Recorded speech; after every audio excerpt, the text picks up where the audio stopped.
माजी आमदार त्या ठिकाणी तनपुरे आणि अक्षय खरे एकत्र आरती केली. त्या दरम्यान त्यांनी असं वक्तव्य केलं की आम्ही कधी पण एकत्र येऊ शकतो किंवा कधी पण 240 सरकार आहे, आमचे 10 येण्याची शक्यता असं आहे. 250 होईल आता आपलंही सरकार आहे असं ते म्हणले. हे सूचक बोलतो त्याची भाजप प्रवेशाची काय चर्चा हे आहे? पहा, त्यांना कोणी अधिकार दिला असेल त्यांच्या राष्ट्रवादी शरदचंद्र पवार पक्षाचा याच्यावर भाष्य करायला, तर मग तो अधिकार असेल तर मग ते मांडू शकतात. त्यांना जर अधिकार असेल विलिनीकरणाचा, म्हणजे हे आता तिकडे विलिनीकरण होता होता भाजपमध्ये आले की काय मला माहित नाही.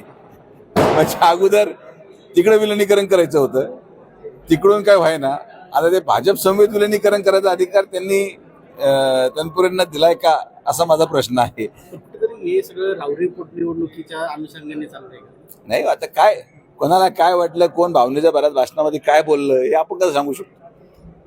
त्यांना वाटत असेल की त्यांनी यावं भाजपमध्ये, तो त्यांचा निर्णय आहे. भाजप त्यांना घेणार की नाही हा निर्णय मुख्यमंत्र्यांचा आहे.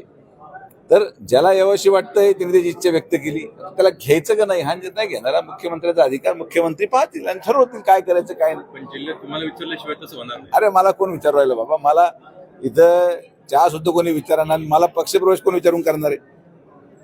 आम्हाला एक गोष्ट आम्ही अगोदरपासून सांगत आलेलो आहोत की जो निर्णय मुख्यमंत्र्यांचा असेल तो निर्णय अंतिम असतो. जी काही इच्छा जनतेच्या मनामध्ये असेल, शेवटी भारतीय जनता पार्टी महायुतीचा घटक पक्ष आहे.